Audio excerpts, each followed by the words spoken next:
કેટલાક અગત્યના કુળ વિશે આપણે વાત કરશું. કુળ, વનસ્પતિના કુળ. તમે કહો સાહેબ અમે આ જોયું હતું કે આવું કુળ હોય, આ કુળ હોય, રઘુકુળની ખબર છે, પણ આ વનસ્પતિનું કુળ છે. વનસ્પતિના કેટલાક મહત્વના કુળોની વાત આપણી ટેક્સ્ટની અંદર સામાન્ય રીતે 3 કુળ આપ્યા છે: ફેબેસી, સોલેનેસી અને લિલિએસી કુળ. વનસ્પતિનું આખું વર્ગીકરણ કરીએ તો એમાં કુળ, સમૂહ, વનસ્પતિની અંદર એ ફેમિલી હોય. હવે અહીંયા આ નીટના એક અમુક ભાગમાંથી કાઢેલું, પણ આ કુળને સમજવા એટલા માટે જરૂરી છે કે બીજા કેટલાક નીટના રેફરન્સ માટે પ્રશ્નો આમાંથી હોઈ શકે. હા, કુળ એમ નીટના સિલેબસમાં નથી લીધેલા, બરાબર? એટલે કુળની વાત કરીએ તો એમાં સૌથી પહેલાં આપણે ફેબેસી કુળની વાત કરીએ તો કેટલાક અગત્યના કુળ, જેમાં ફેબેસીની વાત આપણે કરીએ. અને ફેબેસી કુળની વાત કરીએ તો એ પહેલાં પેપિલિયોનોઇડી કુળ તરીકે ઓળખાતું હતું અને એને લેગ્યુમિનોઝી કુળનું ઉપકુળ કહેવામાં આવે. પણ આ વર્ગીકરણમાં વનસ્પતિની અંદર અત્યાર સુધીમાં ખૂબ બદલાવ થતા આવ્યા છે. તમે બહુ જૂની બુક જુઓ તો એમાં કંઈક જુદા નામેથી હોય અને એના વર્ગ, વહેંચણીઓ, ઘણા બધા ફેરફારો થતા આવ્યા છે. પણ અત્યારે આધુનિક વર્ગીકરણ મુજબ આપણે જોઈએ તો હવે એ ફેબેસી કુળ તરીકે ઓળખાય છે, જે પહેલાં પેપિલિયોનોઇડી કહેવાતું હતું અને એ પેપિલિયોનોઇડી એ લેગ્યુમિનોઝી કુળનું ઉપકુળ કહેવાતું. એટલે ઘણી વખત હજુ ક્યાંક એવું થઈ શકે કે ફેબેસી કુળના જ ઉદાહરણ છે એને લેગ્યુમિનોઝી કુળના ઉદાહરણમાં લઈ શકાય, કારણ કે એનું ઉપકુળ છે, ફેબેસી કુળ છે. અને એની જગ્યાએ ફેબેસીની જગ્યાએ કંઈક પેપિલિયોનોઇડી આપ્યું હોય તો એવું સમજી લેવું કે ફેબેસી કુળની જ વાત થાય છે. એટલે આવું ક્યાંક તમે રેફરન્સ બુકની અંદર જોશો, અલગ અલગ પ્રકારની હોય એમાં, અને એમાં આવી બુક સોલ્વ કરતા હોવ તમે તો એની અંદર ક્યાંક આવું નામ આવે તો એમાં મૂંઝાવું નહીં, એ ફેબેસીની જ વાત થાય છે એવું માનવું. એમાં કઈ પ્રકારના લક્ષણ વનસ્પતિનો સમાવેશ થાય છે, એમાં એ વનસ્પતિ કયા પ્રકારના લક્ષણો ધરાવે છે એની કેટલીક વાતો કરવાની છે. હવે કુળની જ્યારે આપણે વાતો કરશું ત્યારે એક વસ્તુ સમજી લો, થોડુંક યાદ રાખવાનું, અહીંયા પાકું કરવાનું વધારે આવશે. વારંવાર વાંચવું. આજે તમને 100% મોઢે યાદ રાખ્યું ને આવડી ગયું, કાલ ભૂલાઈ ગયું હશે એની ગેરંટી. એટલે 10-15 દિવસ સુધી કન્ટિન્યુ રોજ એક વખત જોવાનું, વાંચવાનું અને મનન કરવાનું, આવડી જશે અને પછી નહીં ભૂલે. તો પેલા વાનસ્પતિક લક્ષણોની વાત કરીએ. જો હવે આપણે આ વનસ્પતિનું જો ઓલું હતું ને અર્ધ પ્રવિધીય સેમી ટેકનિકલ ડિસ્ક્રિપ્શન, આ ચાલુ કર્યું. ચોક્કસ ક્રમ, જો પેલા વાનસ્પતિક લક્ષણો, એની પ્રકૃતિ વિશે વાત કરવાની. ત્યાર પછી આપણે એના મૂળ, પ્રકાંડ, પર્ણની વાત કરશું. ત્યાર પછી પુષ્પીય લક્ષણોની વાત કરશું. તો અહીંયા પણ એ જ સિક્વન્સમાં આપણે ચાલશું. વાનસ્પતિક લક્ષણો, કયા પ્રકારની વનસ્પતિ છે? આ ફેબેસી કુળમાં જે કેટલીક વનસ્પતિનો સમૂહ જે છે, કુળ એટલે કેટલીક વનસ્પતિનો સમૂહ. તો આ ફેબેસી વનસ્પતિમાં કેવા પ્રકારની એની પ્રકૃતિ કઈ હશે, કેવા વિસ્તારમાં એ વનસ્પતિ જોવા મળે છે, એ પોતાની વૃક્ષ છે, ક્ષુપ છે કે છોડ પ્રકારની વનસ્પતિ છે. તો વાનસ્પતિક લક્ષણોની વાત કરીએ છીએ એમાં ફેબેસી કુળની અંદર મુખ્યત્વે વૃક્ષ, ક્ષુપ કે છોડ, આમ 3 પ્રકારની વનસ્પતિ જોવા મળે છે. વૃક્ષ, મોટા વૃક્ષ, આપણે લીમડો, પીપળો બધાને વૃક્ષ કહીએ. ઘાસ પ્રકારની નાના એ છોડ છે, એની બેયની વચ્ચેનું સ્વરૂપ આવે એ ક્ષુપ. દાખલા તરીકે હું તમને એમ કહું કે બોરડી છે તો એ ક્ષુપમાં આવશે. સમજાય વાત? તો 3 પ્રકારના કદ ધરાવતી વનસ્પતિ અહીંયા જોવા મળે છે. વૃક્ષ પ્રકારની, ક્ષુપ પ્રકારની કે છોડ પ્રકારની વનસ્પતિ. અને એના મૂળમાં મૂળ ગંડિકાઓ જોવા મળે છે. એટલે મૂળ ગંડિકાઓ સાથેના, અને મગફળીને ઉપાડશો એટલે એના મૂળની અંદર તમને આવી ઘણી બધી આમ શાખાઓ હોય ને એમાં આવી નાની ગાંઠો જોવા મળશે, જે મૂળ ગંડિકાની. એ તમને ખબર છે કે એ રાઇઝોબિયમ બેક્ટેરિયા દ્વારા, સહજીવી નાઇટ્રોજન બેક્ટેરિયા દ્વારા સર્જાતી ગાંઠો, જે નાઇટ્રોજન સ્થાપન માટે જવાબદાર છે. તો આવી રીતે મૂળ ગંડિકાઓ જોવા મળે છે. તો ફેબેસી કુળની મોટા ભાગની વનસ્પતિઓ છે એ વનસ્પતિની અંદર મૂળ ગંડિકાઓ સાથેના મૂળ જોવા મળે. ત્યાર પછી પ્રકાંડની વાત કરીએ તો પ્રકાંડ એના મોટે ભાગે ટટ્ટાર કે સીધા જોવા મળશે, પણ ક્યાંક વેલા સ્વરૂપે જોવા મળે અને આરોહિત પ્રકારની. હું એમ કહું કે વાલ વટાણા છે એ વનસ્પતિ વેલા પ્રકારની છે, આરોહી છે. યાદ કરો, ખબર? વટાણાની અગ્રપર્ણિકાઓ પર્ણસૂત્રમાં રૂપાંતરિત આરોહી વનસ્પતિ છે, આરોહણ માટેનું અનુકૂલન.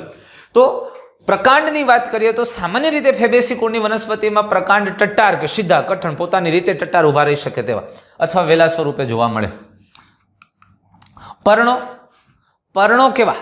પર્ણો એકાંતરિત પણ પક્ષવત સંયુક્ત. એકાંતરિત પર્ણ કોને કહેશું? પ્રકાંડ ઉપરથી દરેક ગાંઠ ઉપરથી એક પર્ણ ઉત્પન્ન છે. ઓકે, એ બરોબર છે. પણ પક્ષવત સંયુક્ત કે સાદા? પક્ષવત સંયુક્ત એટલે આ સંયુક્ત પર્ણ હોય તો એમાં પીછાકાર હોય ને, પક્ષવત એટલે પીછાકાર, પીછાકાર સંયુક્ત પર્ણ છે.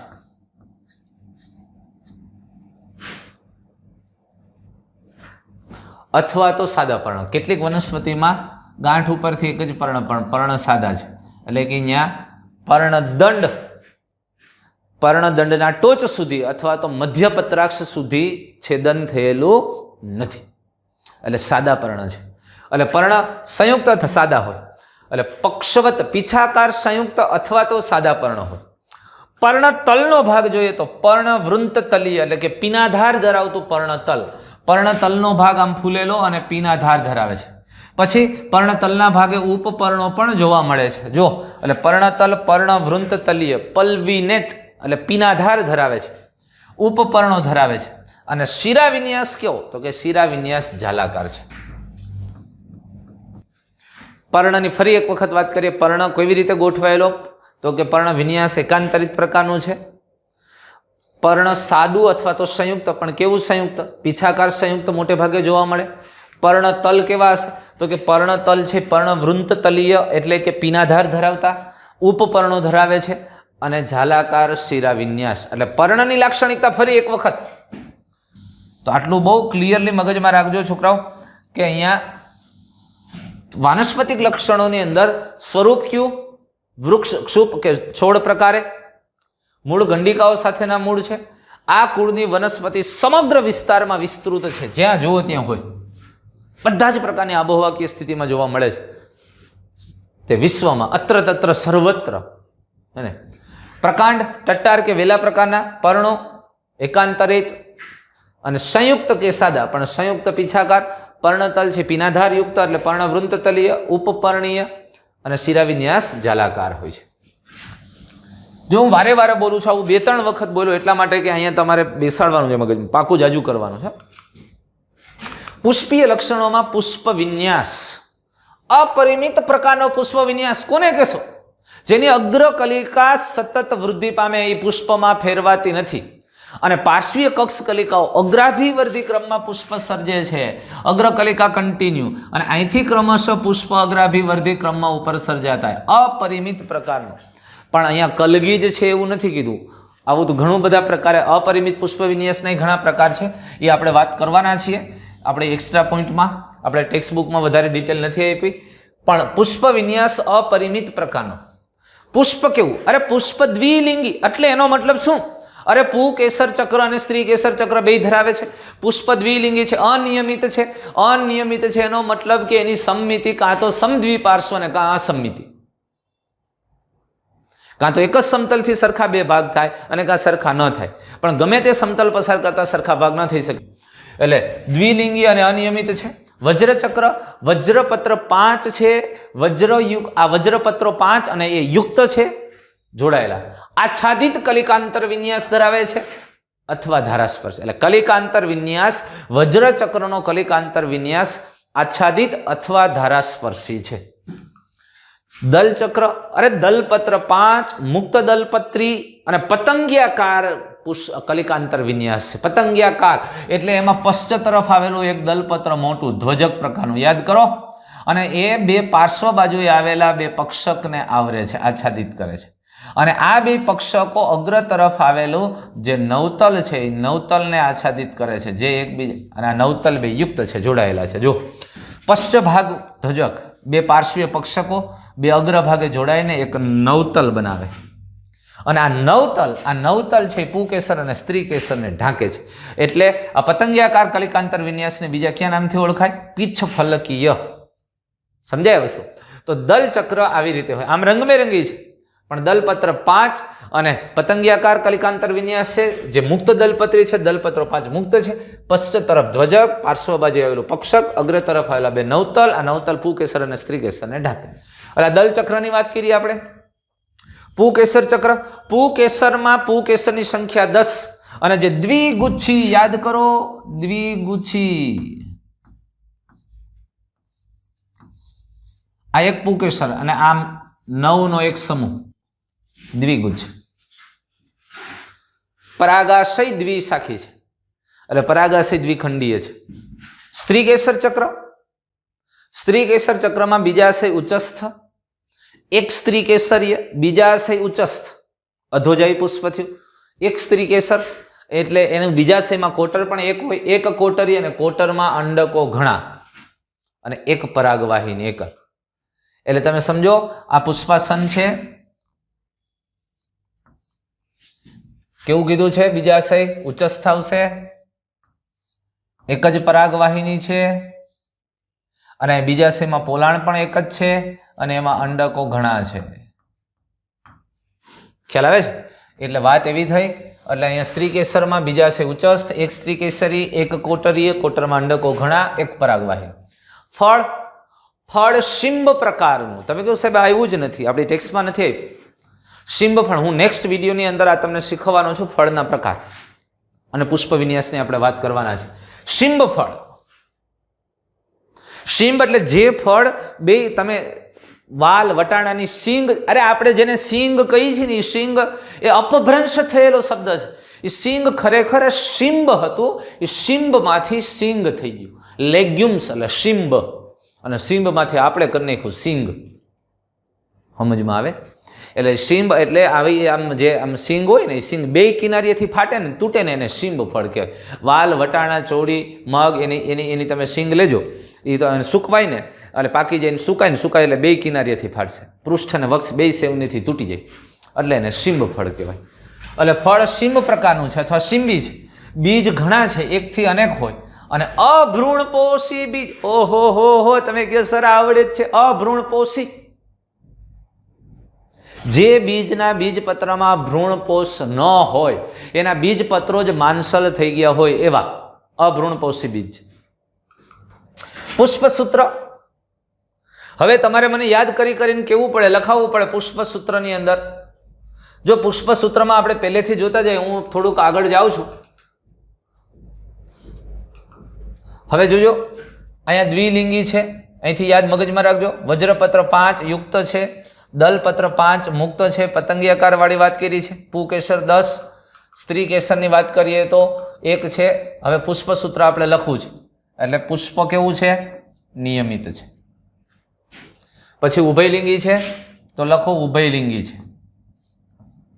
વજ્રપત્રો કેટલા હતા? 5 હતા. કેવા હતા? યુક્ત કે મુક્ત? યુક્ત. દલપત્રો તો કે દલપત્રો 5 કેવા? મુક્ત. મુક્ત હતા. કેવી રીતે ગોઠવાયેલા હતા? જો આને મારે આમ લખવું હોય તો હું લખી શકું દલપત્રને. કેવી રીતે? તો કે એક મુખ્ય ધ્વજક, 2 પાર્શ્વ પક્ષક અને આ 2 અગ્ર તરફ આવેલા નવતર. દલપત્ર. પછી પુકેસર, પુકેસર 10 હતા. કેવી રીતે? તો એક 9નો સમૂહ, દ્વિગુચ્છી 1. સ્ત્રી કેસર, સ્ત્રી કેસર 1, બીજાશય ઉચ્ચસ્થ. આ પુષ્પસૂત્ર થયું. લ્યો, આ ફેબેસી કુળનું પુષ્પસૂત્ર. આર્થિક અગત્યતા, આ વનસ્પતિ કઈ રીતે આર્થિક અગત્ય મનુષ્ય માટે કઈ રીતે અગત્યની છે? આ આર્થિક અગત્યતાની વાત કરીએ તો આ કુળમાં સમાવેશિત ઘણી બધી વનસ્પતિ મુખ્ય ઘણા બધા કઠોળના સ્ત્રોત છે. કઠોળ, મોટાભાગની વનસ્પતિ કઠોળ સ્વરૂપે આવેલી. ચણા, તુવેર, વાલ, વટાણા, સોયાબીન વગેરે. કેટલીક ખાદ્ય તેલ તરીકે ઉપયોગી છે, જેમાં સોયાબીન અને મગફળી. સોયાબીન અને મગફળી, સોયાબીન બેયમાં હાલે છે. કઠોળમાં છે, ખાદ્ય તેલમાં ઉપયોગી છે. મગફળી એ પણ ફેબેસી કુળની વનસ્પતિ છે. કેટલીક રંગક તરીકે, રંગક આ ફેબેસી કુળની વનસ્પતિ, એમાં ઇન્ડિગો ફેરા વનસ્પતિ છે. ઇન્ડિગો ફેરામાંથી આ ગળી બનાવવામાં આવે છે ને, ગળી, એ ગળી રંગક તરીકે ઉપયોગી છે. રેસા, રેસાઓ જેમાંથી દોરડાઓ બનાવવામાં આવે.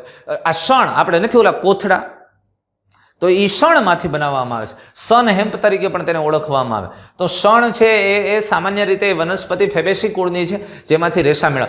એમાં શું કરે? એ વનસ્પતિના પ્રકાંડકી ભાગને લઈ અને એને પાણીમાં શેળવવામાં આવે. એટલે એની અંદર જે તંતુમય ભાગ છે, જે સામાન્ય રીતે એના બેક્ટેરિયા એના દ્વારા એનું વિઘટન કરે, પણ તંતુમય ભાગ હોય ને એનું વિઘટન ન થાય, બાકીનો ભાગ સડીને નાશ થઈ જાય.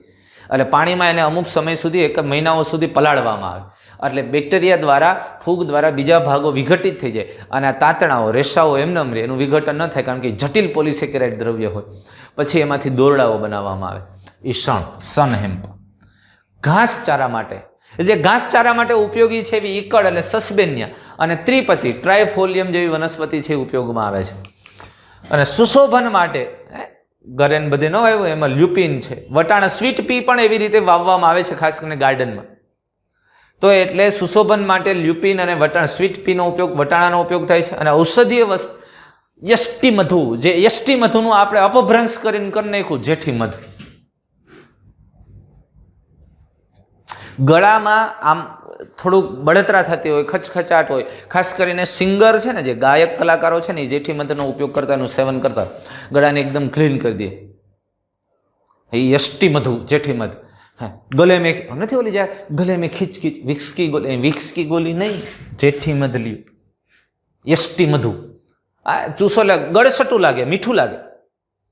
અને તમારા ખાસ કરીને આ જે ક્લિયર કરવાનું કામ, અવાજને ક્લીન કરે અને ગળામાં કોઈ ઇન્ફેક્શન કે એને ઘટાડવાનું કામ, એટલે ઔષધ તરીકે ઉપયોગી છે જેઠી મધ અથવા તો યષ્ટિ મધ, મુલૈઠી. આજે આપણે વાત કરી એ કુળના બધા લક્ષણોની વાત કરી. હવે આને આકૃતિ કેટલીક જોઈ નાખીએ કે ફેબેસી કુળની વનસ્પતિમાં મુખ્યત્વે કેવા લક્ષણો જોવા મળે. તો આકૃતિ દ્વારા જોઈએ. આ ફેબેસી કુળની વનસ્પતિ વટાણાની વાત કરી છે અહીંયા, પિઝમ સટાઇવમ. આ એનું વૈજ્ઞાનિક નામ છે, પિઝમ સટાઇવમ. હવે જુઓ, આ એની મુખ્ય પર્ણ પ્રાણના ઉપપર્ણો મોટા થઈ ગયા હોય. પર્ણની કેટલીક પર્ણિકાઓ પર્ણસૂત્રમાં ફેરવાઈ જાય છે, એટલે પ્રકાશ સંશ્લેષણ માટે ઉપપર્ણો છે મોટા થઈને પર્ણ જેવા બને છે. અને આ એની પુષ્પીય શાખા છે, અને આગળના ભાગમાંથી અહીંયાથી આમ સામાન્ય રીતે પુષ્પ સર્જાણા હોય અને પુષ્પનું ફળમાં રૂપ, પછી એના સ્ત્રીકેસરનો ભાગ ફળમાં ફેરવાઈ જાય, બીજાશયનો ભાગ, અને એમાં આ વટાણાની સિંગ, આ પુષ્પીય શાખાની બધું. આ એનું પુષ્પ છે, પતંગિયાકાર પુષ્પ. આ મુખ્ય ધ્વજક, આ પક્ષકો અને આ નવતલ. ત્યાર પછી એટલે આ બધા દલપત્રોના ભાગો થઈ ગયા. પછી પ્રાજ્ઞનિક ભાગોની આપણે વાત કરીએ તો આ પુકેસર દ્વિગુચ્છી 9+1, સ્ત્રી કેસરનું બીજાશય, ધારાવર્તી જરાયુ વિન્યાસ અને પુષ્પાકૃતિ. હવે પુષ્પાકૃતિ દોરવાની થાય ત્યારે ખાસ ધ્યાનમાં રાખવું, આમ દોરવી કેવી રીતે, તમને એક ફટાફટ ખાલી સમજાવી દઉં. આકૃતિ દોરવાની છે, આ દલપત્રો, પુષ્પવાળો ભાગ, પુષ્પીય ભાગોનો ભાગ, આ બધી આકૃતિ તમારે દોરવાની છે. પણ પુષ્પાકૃતિ માનો કે આપણે દોરવી છે, તો આમ સર્કલ કર્યું. અને ત્યાર પછી અહીંયા પહેલા જુઓ, વજ્રચક્રની અંદર કેટલા ભાગો છે? વજ્રપત્ર 5 છે ને, તો આના આપણે 5 ભાગ કરવા પડે.